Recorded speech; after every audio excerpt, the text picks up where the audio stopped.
The janitor's 7-year-old son answered a call in French in front of a billionaire, so he asked him to go to the meeting. What the boy did surprised everyone.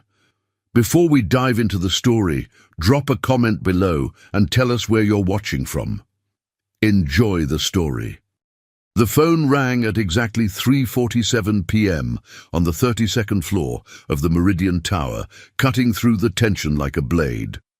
7-year-old Tommy Martinez was perched on his father's cleaning cart, legs swinging, as he watched his dad, Miguel, methodically wipe down the mahogany conference table in the executive boardroom. "Papa, the phone," Tommy whispered, pointing to the sleek device that wouldn't stop its urgent chiming. Miguel froze, his weathered hands gripping the microfiber cloth. In his 15 years as head custodian for Harrison Industries, he'd learned one golden rule: never touch anything that wasn't meant for cleaning. But the executives had left for lunch, and that phone kept ringing with desperate persistence.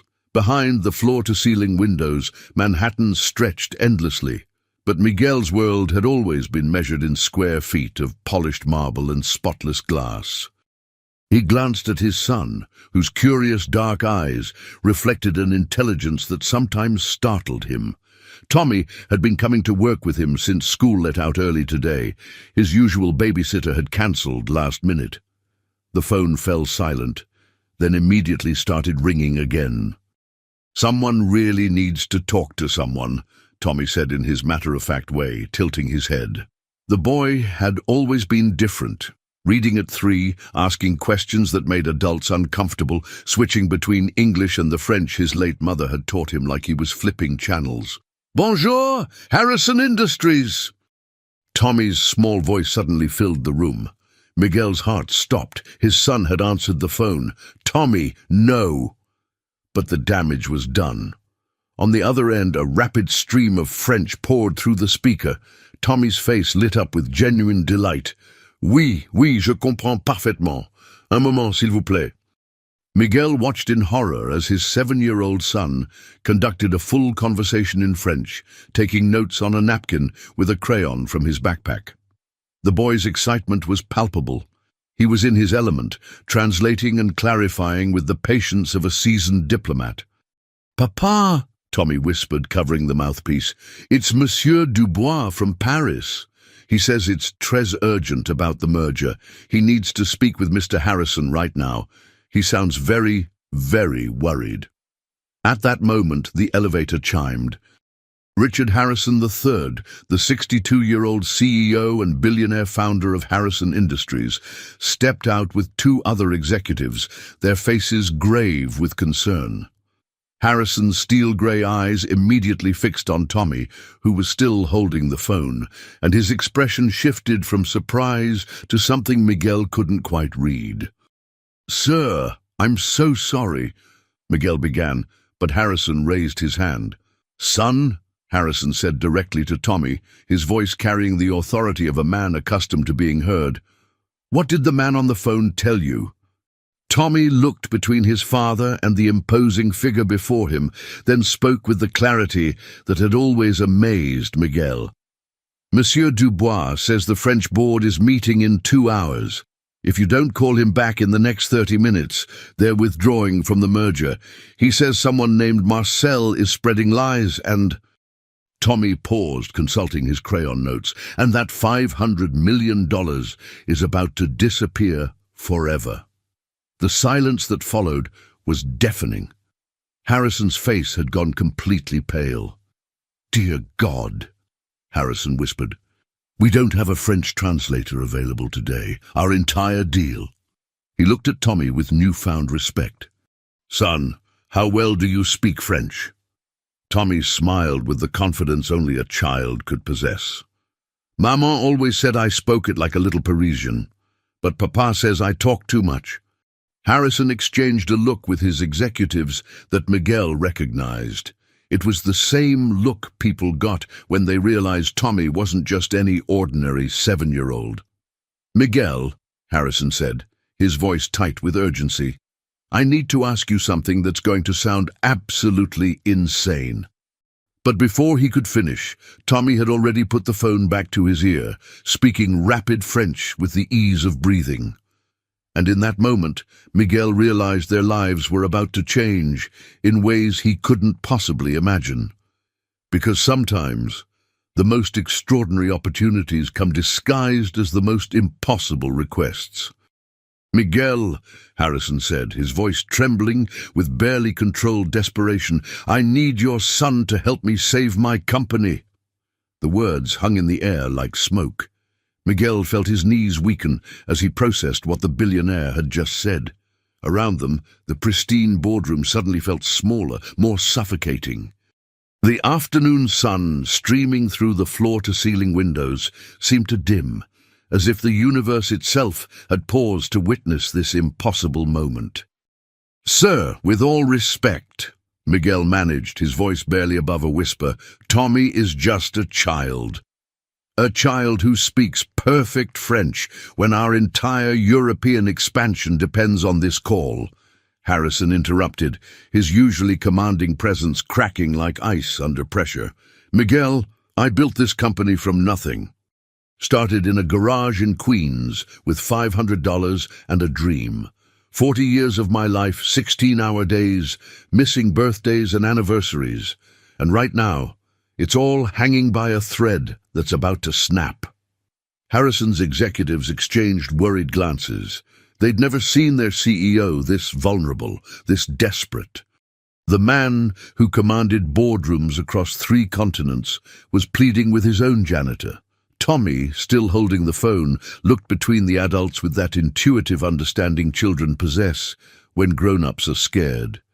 His dark eyes, so much like his late mother's, reflected a wisdom that seemed far beyond his 7 years. "Monsieur Dubois is getting impatient, Papa," Tommy said softly. "He keeps asking if anyone is there. His voice sounds worried too." Harrison knelt down to Tommy's eye level, his expensive Italian suit creasing without care. His hands, which had signed billion-dollar deals, trembled slightly as he reached toward the boy. "Tommy," he said, his voice gentler now, "I know this sounds absolutely crazy, but would you be willing to help me talk to the man on the phone? It's very, very important. Not just for me, but for thousands of families who work for this company." Tommy tilted his head, considering this with the seriousness he reserved for his most important decisions. "What should I tell him?" "Tell him." Harrison paused, gathering himself, running a hand through his silver hair. "Tell him that Richard Harrison is here and ready to speak with him immediately about the merger. Tell him we value our partnership with France more than anything, and that we consider them family." Tommy nodded seriously and returned to the phone. His French flowed like music, confident and clear, each syllable perfectly pronounced.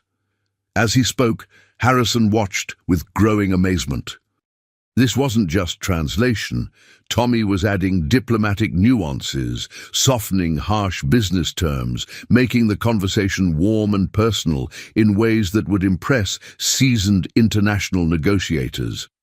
"He's asking for a video conference in 1 hour," Tommy reported, covering the mouthpiece.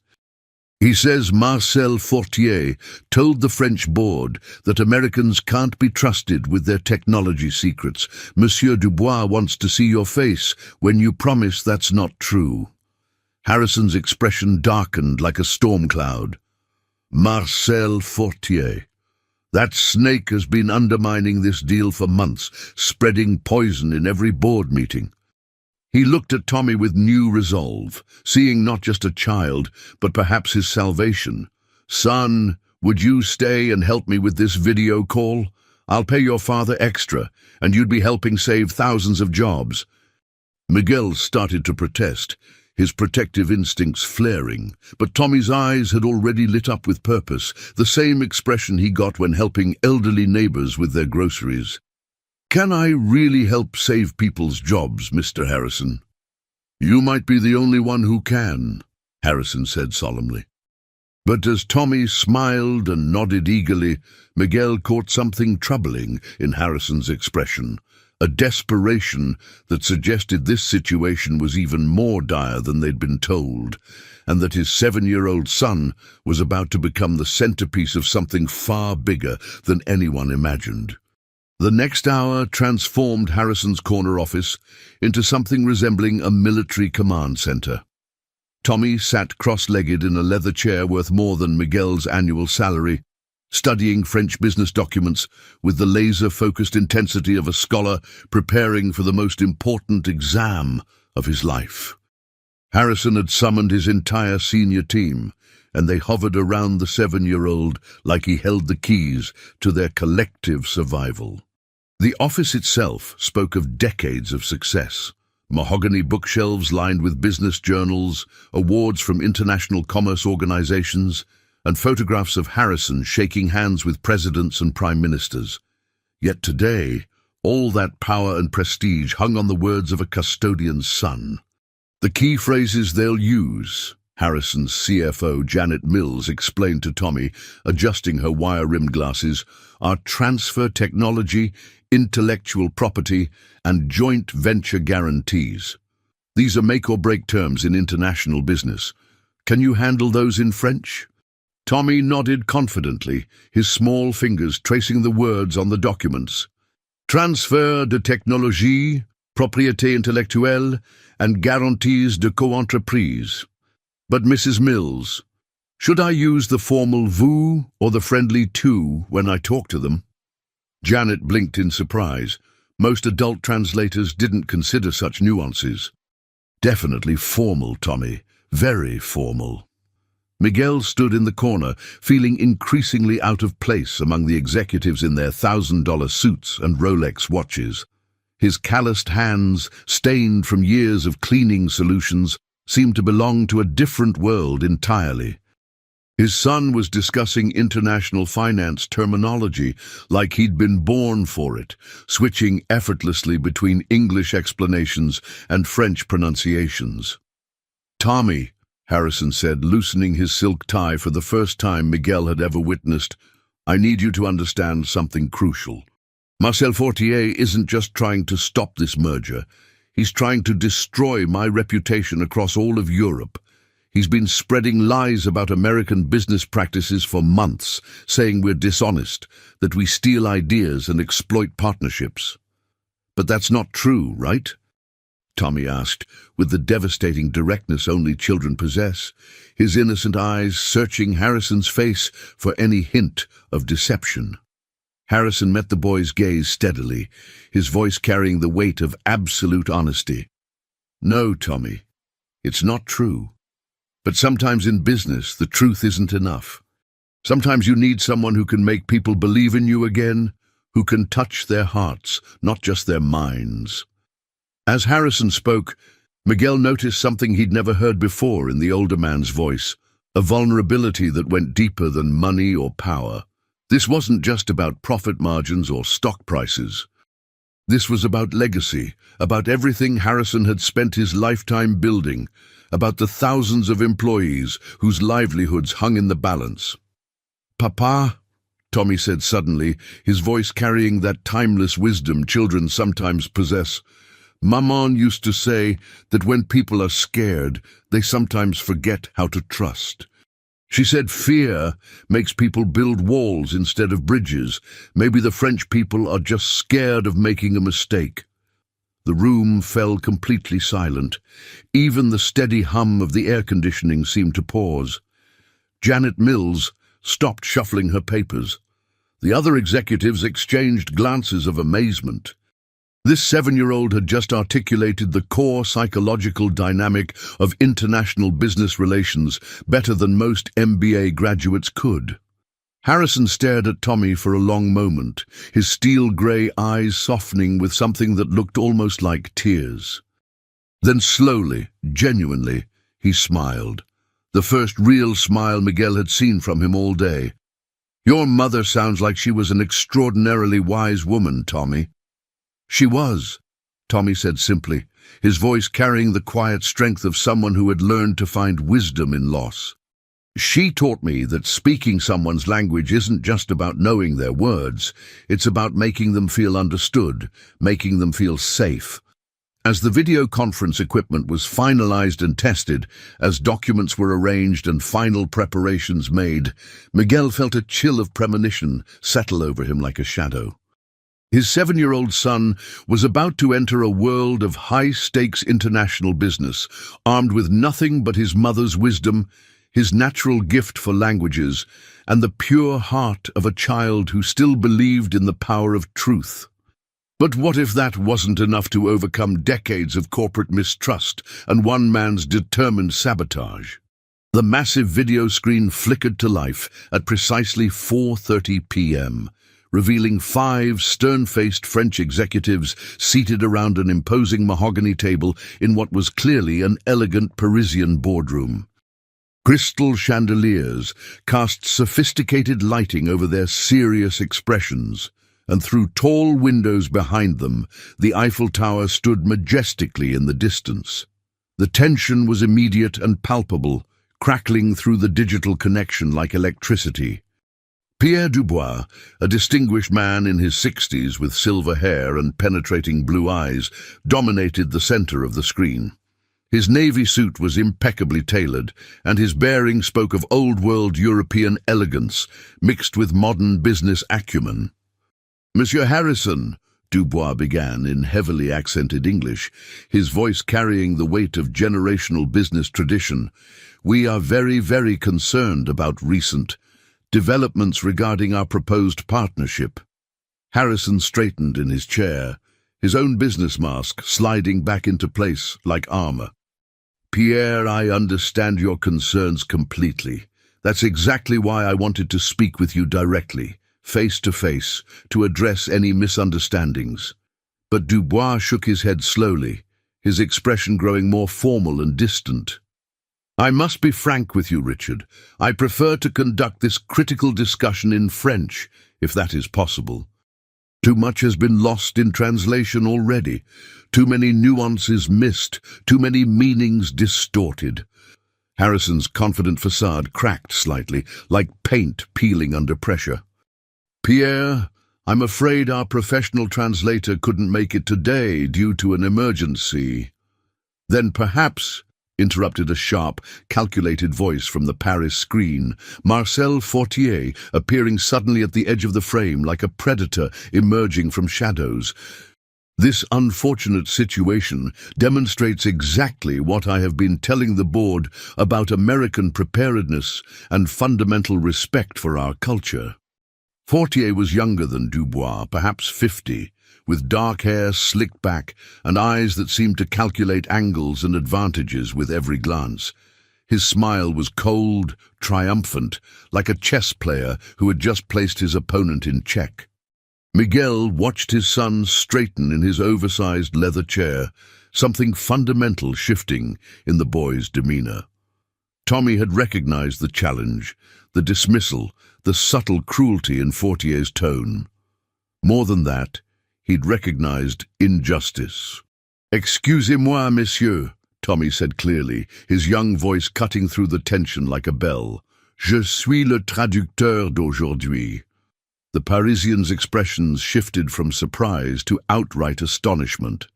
Several leaned forward, squinting at their screens, as if they couldn't believe what they were seeing. Dubois' eyebrows rose dramatically. "Mon Dieu, vous êtes très très jeune, mon petit." Tommy smiled with natural, unforced charm, the same warmth he showed to everyone from playground friends to grocery store clerks. "Oui, monsieur, mais je parle français depuis que j'étais tout petit. Ma maman était de Marseille, et elle m'a appris que le français est la langue du cœur." Something magical happened in that moment. Dubois' stern, business-like expression melted like ice in spring sunshine, and murmurs of genuine approval rippled through the Parisian boardroom. Mentioning Marseille had been perfect. It showed cultural connection, not just linguistic ability, but saying French was the language of the heart had touched something deeper. Marseille. Dubois' eyes lit up with unexpected warmth. Une très belle ville, pleine d'histoire et de caractère. Your mother taught you very well indeed, mon petit ami. For the next 25 minutes, Tommy orchestrated what could only be described as a diplomatic symphony. He didn't just translate words mechanically.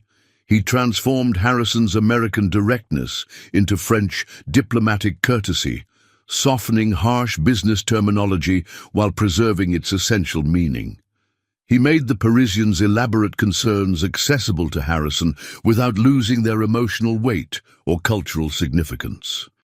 Miguel watched in absolute amazement as international tensions that had been building for months dissolved under his son's innocent but skillful guidance. Tommy was building bridges that seasoned diplomats with decades of experience couldn't construct, creating understanding where there had been only suspicion. But then Marcel Fortier spoke up, his voice carrying a dangerous edge that made Tommy pause mid-translation, his small face suddenly troubled by something he'd heard but couldn't quite articulate or understand. "Monsieur Dubois," Marcel Fortier interjected smoothly, his voice silk-wrapped steel, "perhaps we should discuss the real substantive concerns about this merger. Concerns that a child translator, however charming, cannot possibly comprehend or adequately convey." Tommy's fluid translation faltered for the first time since the conference began. His confident expression flickered like a candle in wind. He's saying something about problems I don't understand," he told Harrison, his voice smaller now, uncertainty creeping in like shadows at twilight. Fortier continued in rapid, complex French, his tone growing progressively more aggressive and accusatory. He spoke with the calculated precision of someone who had planned this attack carefully, using sophisticated terminology and speaking at a pace designed to overwhelm and confuse.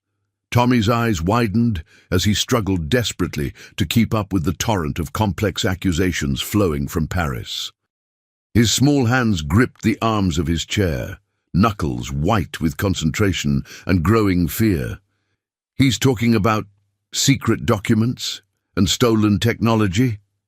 Tommy's voice grew smaller with each word, his confidence crumbling visibly.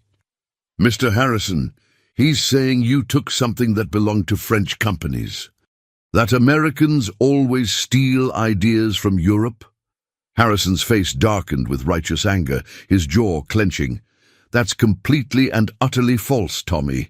Tell them—" But Fortier wasn't finished with his calculated assault. He launched into an even more vicious barrage of technical accusations, speaking so rapidly and using such complex legal and financial terminology that Tommy began to look genuinely overwhelmed, like a small boat caught in a sudden storm. "Papa," Tommy whispered, tears forming in his dark eyes, his voice breaking slightly. "I can't understand all the words he's using. They're too big, too fast, too complicated. I'm letting everyone down. I'm failing." Miguel's heart broke watching his son's confidence shatter. This was exactly what he'd feared, his child being thrown into an adult world that could crush his innocent spirit. The Parisians began murmuring among themselves, doubt clearly creeping into their expressions. Fortier was winning, his strategy of overwhelming a 7-year-old translator working perfectly. Then something beautiful happened. Pierre Dubois raised his hand, silencing the room, and spoke directly to Tommy in gentle, paternal French. "What did he say?" Harrison asked urgently, hope flickering back to life in his voice. Tommy wiped his eyes with the back of his small hand and sat up straighter, dignity returning to his posture. "Monsieur Dubois told Marcel to slow down and speak more clearly, because even adults have trouble understanding him when he talks so fast and uses so many complicated words just to show off. And he said—" Tommy paused, a small but determined smile appearing on his face. "He said that sometimes the wisest person in the room is the one who admits when they need help understanding something, and that true intelligence is about communication, not confusion." Harrison looked at Dubois through the screen with newfound respect and gratitude. "Pierre, thank you for that kindness. Tommy has been absolutely remarkable today." But Marcel Fortier wasn't backing down from his assault. His eyes glittered with malicious calculation as he began speaking again, more slowly this time, but with carefully chosen words that made Tommy's face go pale with confusion and something that looked almost like fear. "Mr. Harrison," Tommy said quietly, his voice barely above a whisper, "I think Marcel just said something very, very bad about you and some important papers, but the words he used, I don't think they mean what he wants everyone to think they mean. I think he's trying to trick people with his words." Miguel felt his protective instincts flare like a fire suddenly given oxygen. His son had caught something the adults had missed, some subtle deception in the language itself, but the weight of that discovery was clearly troubling the boy deeply. What exactly had Tommy discovered hidden in Marcel Fortier's carefully chosen words? Tommy stared at the screen for a long, thoughtful moment, his young mind working through the linguistic puzzle like his mother had taught him to approach difficult problems. Slowly, carefully, examining each piece until the whole picture became clear. His face showed the same intense concentration he displayed when reading challenging books or solving complex math problems that impressed his teachers. Finally, he turned to Harrison with that serious expression he wore when solving the most important puzzles, when he knew that getting the answer wrong could hurt someone he cared about. "Mr. Harrison," Tommy said, his voice growing stronger with certainty. "Marcel keeps saying document secrets when he talks to the other French people, but then when he explains to you, he uses a different word. Documents confidentiels. In French, those don't mean the same thing at all." Harrison frowned, leaning forward with intense interest. "What's the difference, Tommy? This could be very important." "Well," Tommy said, gathering his thoughts exactly the way his mother had taught him to explain complex ideas. "When someone says document secrets, it sounds scary and sneaky, like you're hiding something bad or doing something wrong. But documents confidentials just means private business papers that every company keeps private, like when Papa keeps our family's important papers in his special box at home." The room fell into absolute silence as the implications of this 7-year-old's linguistic analysis sank in. Through the screen, they could see Pierre Dubois studying Marcel Fortier with growing suspicion and what looked like the beginning of anger. Tommy continued, his confidence returning as he unraveled the sophisticated deception piece by piece, like solving a puzzle that had been designed to trick adults. And when he said you stole technology, he actually used the word acquis, which means acquired or obtained legally, like when you buy something at a store. But he said it with a mean voice and angry gestures to make it sound bad and criminal to people who weren't listening carefully to the actual words. Miguel felt a surge of pride mixed with absolute amazement. His 7-year-old son had just exposed a sophisticated linguistic manipulation that had nearly destroyed a $500 million international business deal. More than that, he had done it with the same careful attention to truth that his mother had always emphasized. Harrison leaned forward, his expression intense with hope and admiration. "Tommy, can you explain to Monsieur Dubois exactly what you just figured out? But be very, very careful with the words. This is incredibly important." Tommy nodded solemnly and began speaking to the Parisians in clear, measured French.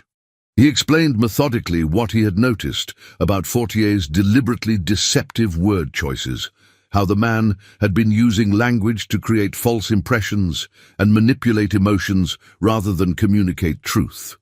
As Tommy spoke with the clear, honest voice of a child who had never learned to lie or manipulate, Miguel watched the French executives' faces transform dramatically. Dubois looked increasingly angry, but his anger was clearly directed not at Harrison, but at Marcel Fortier. The man who had been systematically trying to sabotage the merger was shifting uncomfortably in his chair, his confident smirk fading as a 7-year-old systematically dismantled months of careful deception with nothing but honesty and linguistic precision. "Monsieur Fortier," Dubois said coldly, switching to English clearly for Harrison's benefit, his voice carrying the full weight of decades in international business.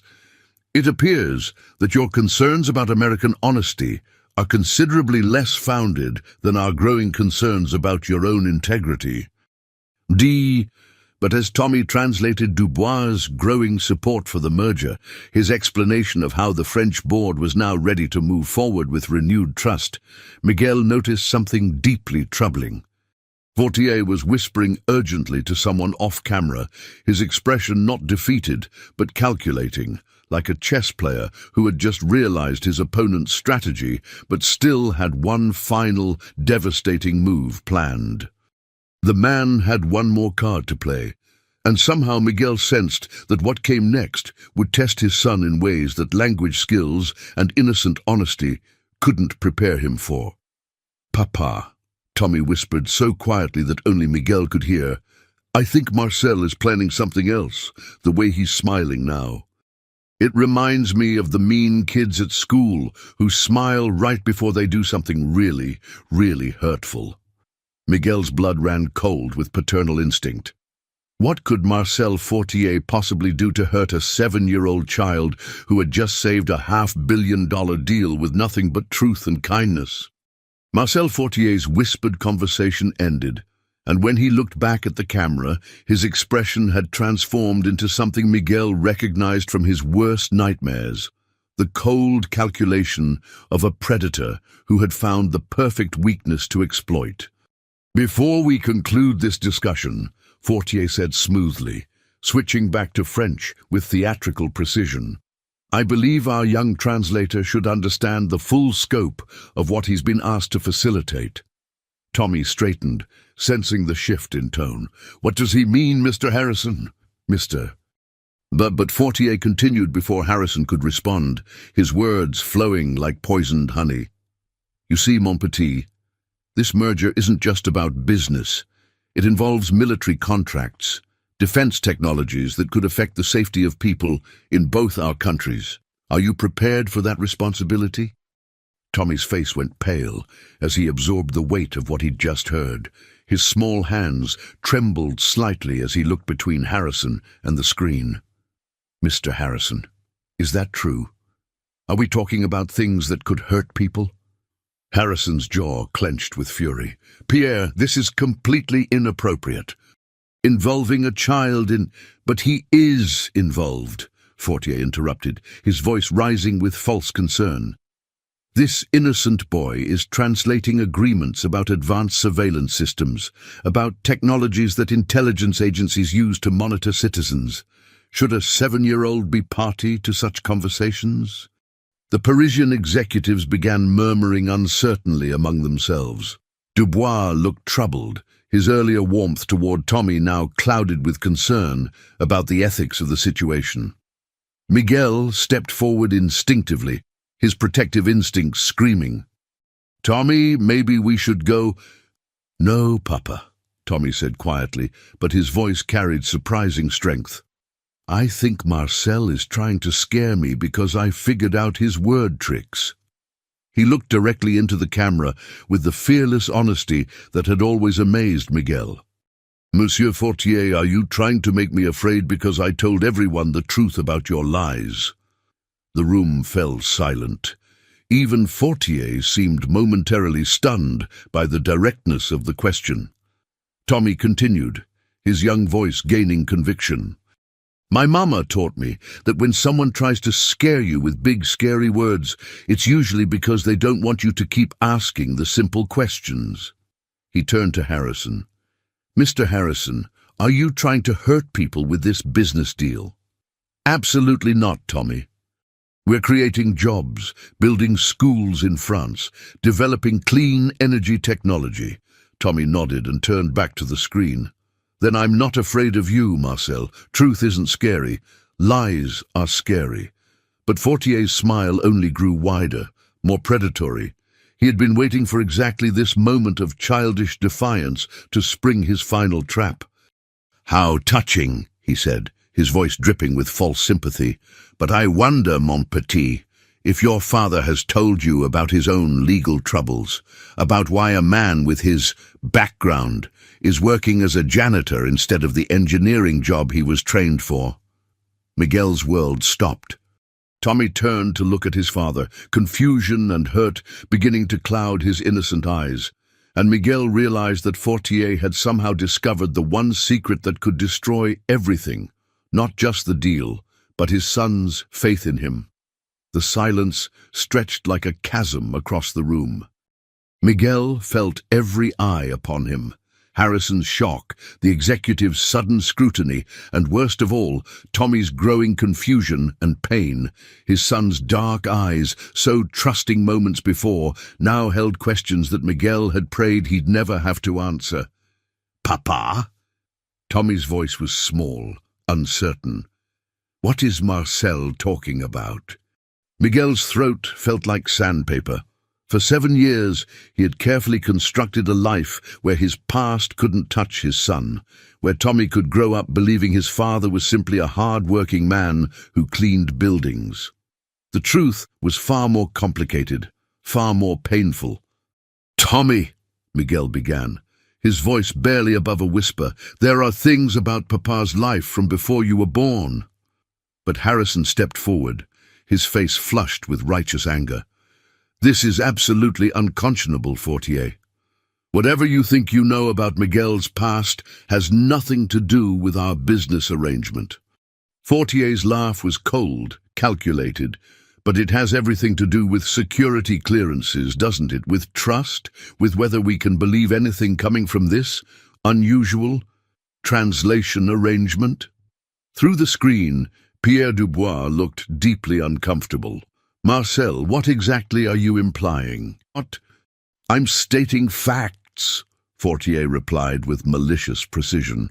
Miguel Martinez, formerly Miguel Rodriguez Martinez, was arrested 15 years ago for alleged corporate espionage. He was working as a software engineer for a defense contractor when classified information somehow found its way to competing firms. Though charges were eventually dropped due to insufficient evidence, he was blacklisted from the industry. Tommy's sharp intake of breath cut through Miguel like a knife. His son was staring at him with a mixture of confusion, hurt, and something that looked terrifyingly like shame. "Papa, you were arrested. You were accused of being a spy." Miguel knelt down to Tommy's eye level, his hands shaking as he reached toward his son. "Tommy, listen to me. I was never a spy. I was young. I trusted the wrong person, and someone used my access codes to steal information. I was innocent, but by the time they proved it, my reputation was destroyed. That's why I became a janitor. It was the only honest work I could find." Tommy's eyes filled with tears, but they weren't tears of fear. They were tears of recognition. Like when Marcus at school blamed me for cheating when he was the one who copied my homework.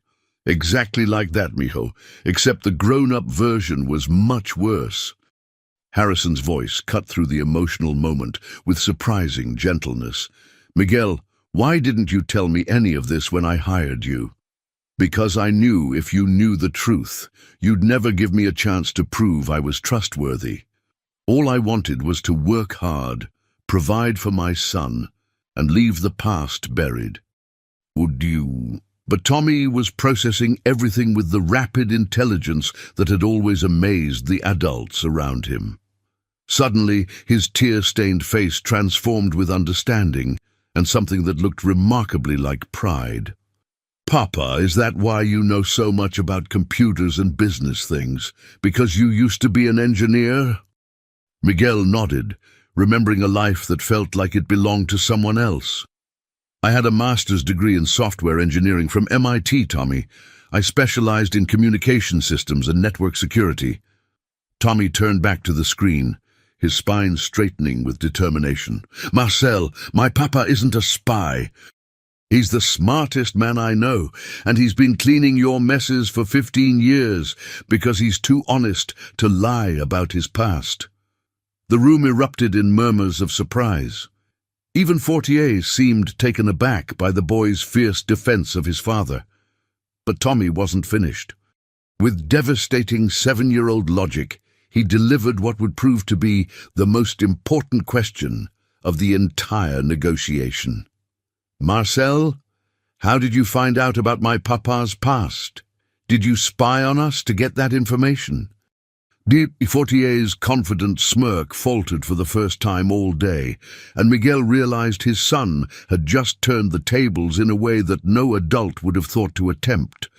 The question hung in the air like an accusation.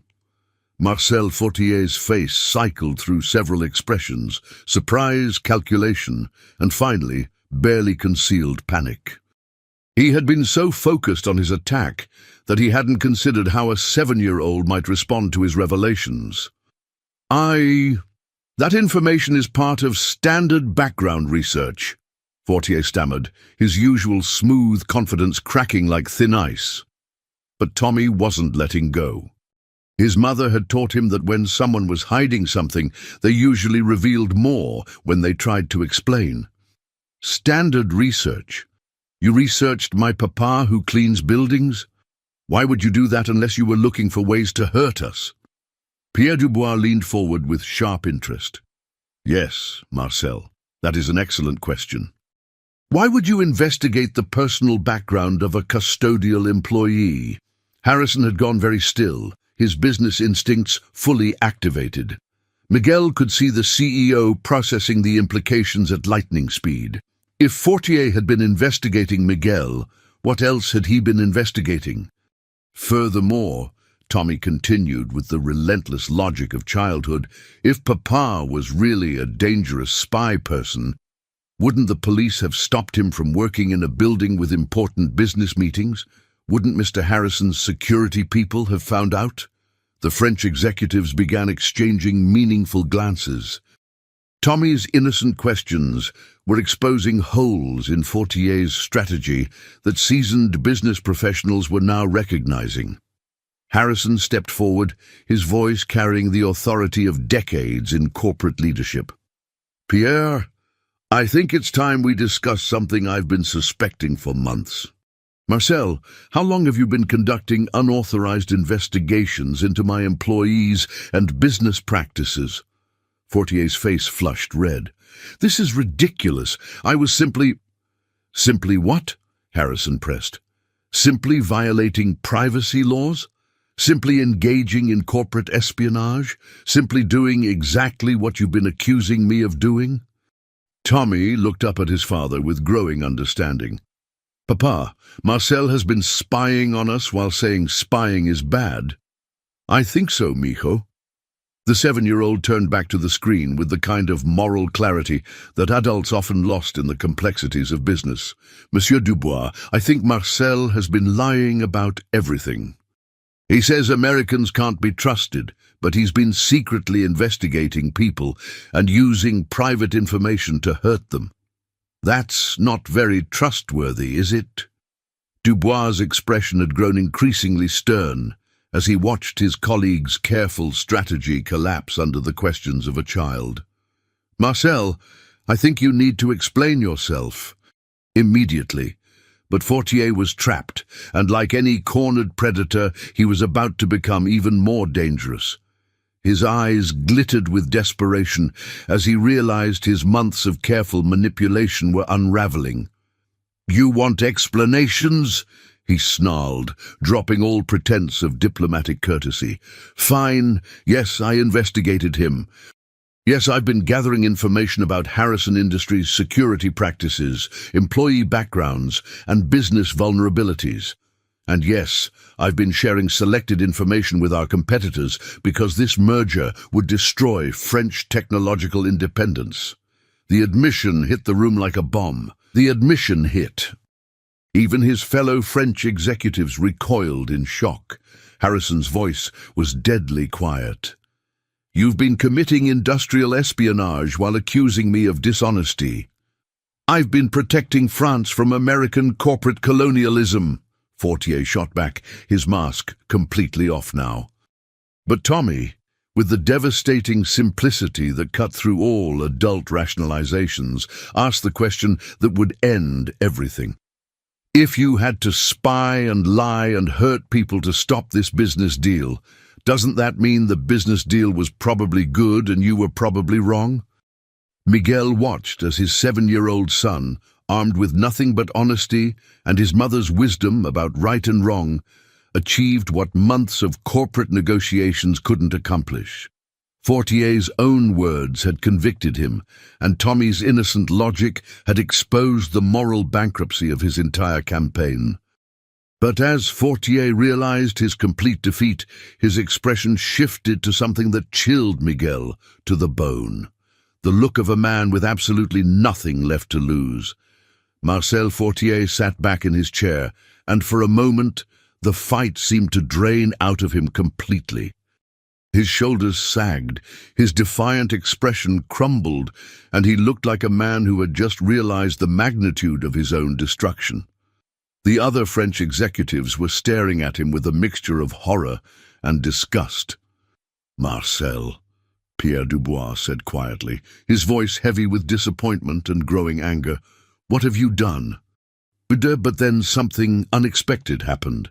Fortier began to laugh, not the bitter laugh of defeat, but something that sounded almost like relief. He looked directly at Tommy through the screen, and his expression shifted to something Miguel couldn't quite read. "You know what, mon petit?" Fortier said, his voice suddenly gentle, almost paternal. "You are absolutely right about everything." The room fell silent, confusion replacing the tension that had dominated the conversation. Fortier continued, his tone completely transformed. "For 6 months, I have been lying, spying, manipulating, and doing terrible things to try to stop this merger. And you want to know why?" Tommy nodded, his natural curiosity overriding his wariness. "Because 20 years ago, I was exactly like your father." Miguel felt the words hit him like a physical blow. Harrison stepped forward, his business instincts sensing they were about to hear something that would change everything. "I was a young French engineer, brilliant and idealistic, working for a French technology company that was being acquired by an American corporation. I trusted them. I believed their promises about preserving French jobs, French innovation, French technological independence." Fortier's voice grew heavy with old pain. "Within 2 years, they had moved all our research to California, fired 80% of our French staff, and sold our patents to Chinese manufacturers." The confession hung in the air like smoke. Tommy was listening with the intense concentration he reserved for the most important stories. "But that wasn't the worst part," Fortier continued, his voice breaking slightly. "The worst part was that I helped them do it. I translated for them, just like you're doing now. I believed their lies. I convinced my colleagues to trust them. And I watched everything my father and grandfather had built get destroyed by my own naive cooperation." Pierre Dubois was staring at his colleague with dawning understanding. "Marcel, the Fortier Electronics acquisition in 2003. My family's company. 3 generations of French innovation destroyed because I was 7 years old inside, just like Tommy, believing that translation meant building bridges instead of helping wolves into the henhouse." Tommy's face was scrunched with the expression he got when trying to understand complex adult emotions. "But Mr. Marcel, that doesn't make it right to lie about Mr. Harrison now." Fortier smiled sadly. "No, mon petit, it doesn't. But when I saw you, so young, so trusting, so eager to help, I saw myself 20 years ago, and I panicked. I thought if I could stop this merger, I could somehow prevent you from making the same mistake that ruined my life." Harrison's voice was gentle but firm. "Marcel, what happened to your family's company was tragic, but we're not those people. This merger includes ironclad guarantees about French job protection, technology transfer limitations, and cultural preservation. We've learned from the mistakes of 20 years ago. I know, Fortier said quietly. I've always known. Your reputation is impeccable. Your previous international partnerships have been models of respect and cooperation. But fear isn't rational, and old wounds make it hard to see clearly. Tommy was processing all of this with the rapid intelligence that continued to amaze every adult around him. Finally, he spoke with the wisdom that seemed to come from somewhere far beyond his 7 years.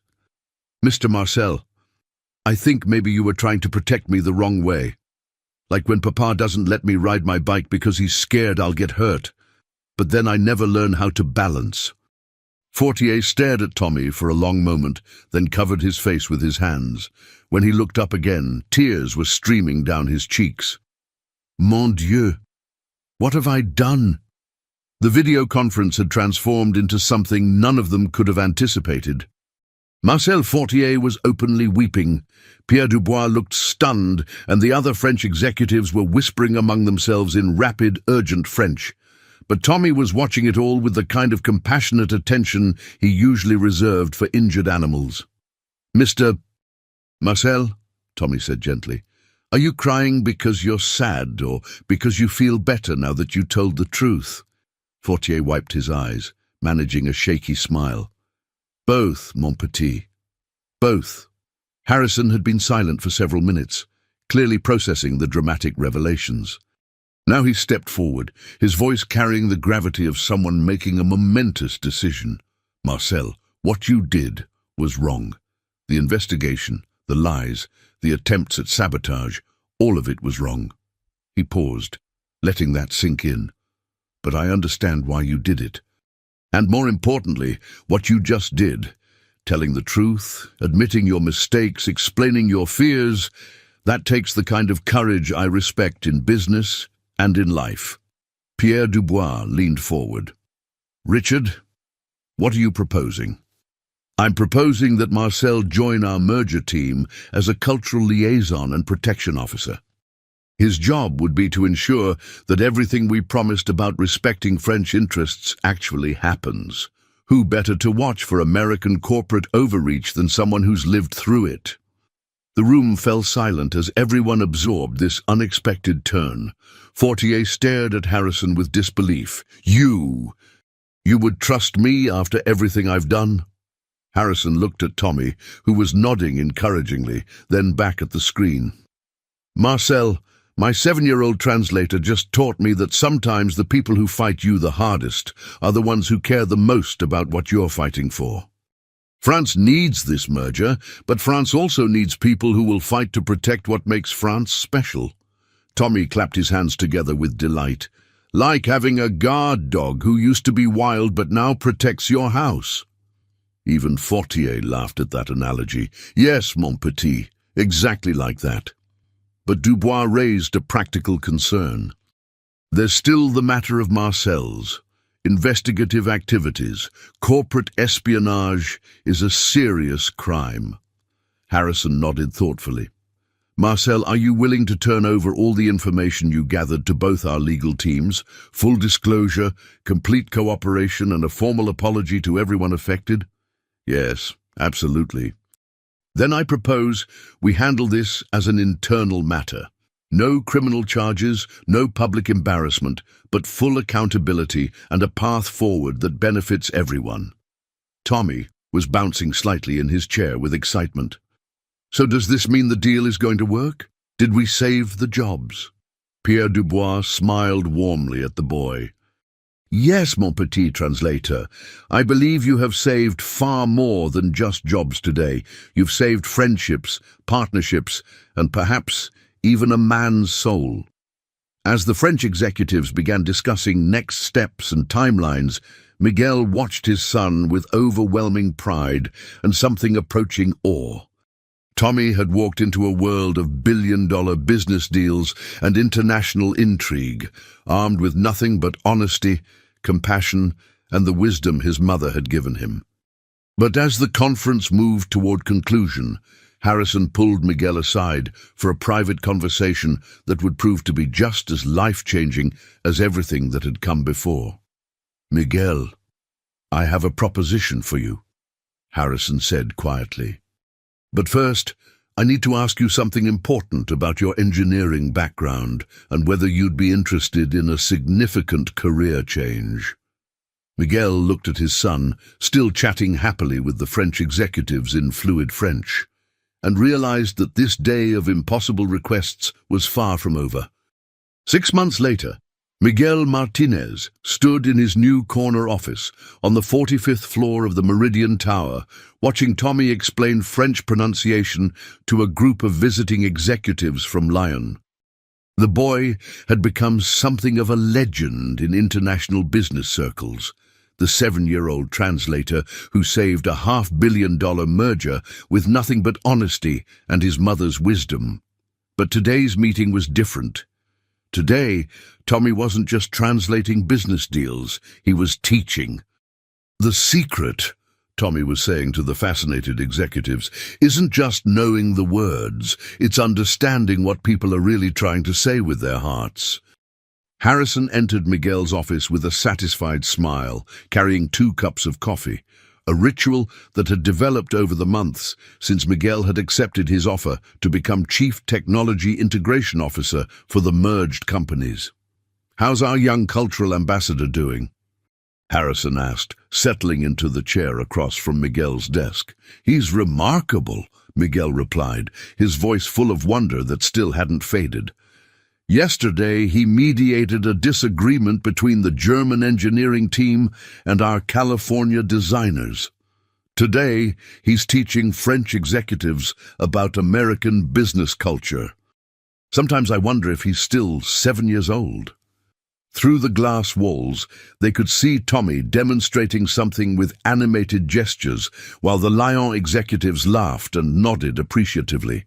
Marcel Fortier, now serving as European cultural liaison, was taking notes and occasionally adding context in French. The transformation in Fortier had been as dramatic as everything else that had emerged from that impossible afternoon. His intimate knowledge of European business culture, combined with his hard-earned wisdom about corporate pitfalls, had made him invaluable in ensuring the merger honored its promises to French employees and innovation. "Miguel, I've been thinking about Tommy's future," Harrison said, his tone growing serious. "Harvard Business School has already sent unofficial inquiries about early admission programs. MIT wants to discuss accelerated language and cultural studies. The State Department has hinted about future diplomatic opportunities." Miguel nodded slowly. These conversations had been happening more frequently as word spread about Tommy's unique abilities. "And what do you think?" "I think," Harrison said carefully, "that Tommy is 7 years old, and he deserves to be 7 years old for as long as possible. The world will always need translators and peacemakers. It doesn't need to rush him." Through the window, Manhattan stretched endlessly in all directions, but Miguel's world had expanded far beyond what he could have imagined. His engineering expertise was being applied to revolutionary communication technologies that would connect people across languages and cultures. Tommy was thriving in environments that challenged and inspired him, and somehow a family that had once lived paycheck to paycheck was now designing the future. Tommy finished his impromptu lesson and bounded into Miguel's office with the same infectious energy he'd always possessed. "Papa! Monsieur Fortier says the Lyon people want to invite us to France this summer. Can we go? Can we see where Maman grew up?" Miguel's throat tightened with emotion. "We'll see, mijo. That's a very big trip." "Actually," Harrison interjected with a grin, "it's a business trip. The French government wants to discuss expanding our cultural exchange programs. They specifically requested our chief translator." Tommy's eyes widened with delight, but then his expression grew thoughtful. "Mr. Harrison, can I ask you something important?" "Always, Tommy." Do you think Maman would be proud of what we did? Of how we helped people understand each other? The question hung in the air with the weight of everything that had led them to this moment. Harrison looked at Miguel, who was struggling to find words, then knelt down to Tommy's eye level. Tommy, I think your mother would be incredibly proud. But more than that, I think she already knew this day would come. She taught you that language wasn't just about words, but about touching hearts. She gave you the tools to build bridges in a world that sometimes forgets how to connect. She taught me that everyone has a story, Tommy said simply, and that when people feel heard, they remember how to be kind. As the sun set over Manhattan, painting the sky in brilliant oranges and purples, the three of them stood together at the window. A custodian's son had become a bridge between cultures. A broken businessman had found redemption. A billionaire had learned that sometimes the most valuable employees are the ones you never expected to find. But perhaps most importantly, a 7-year-old boy had proven that in a world often divided by language, politics and fear, the universal languages of honesty, compassion and courage could still change everything. Papa, Tommy said quietly, do you think there are other kids out there who could help people understand each other better? Miguel smiled, understanding that his son's greatest adventures were still ahead of them. I think, mijo, that you're going to spend your life finding out. Bah! And in that moment, watching his son's eyes light up with the possibility of touching more lives, of building more bridges, of translating not just words but hope itself, Miguel realized that sometimes the most extraordinary journeys begin with nothing more than answering a phone call and having the courage to say yes to the impossible. The future, like Tommy's gift for languages, was limitless.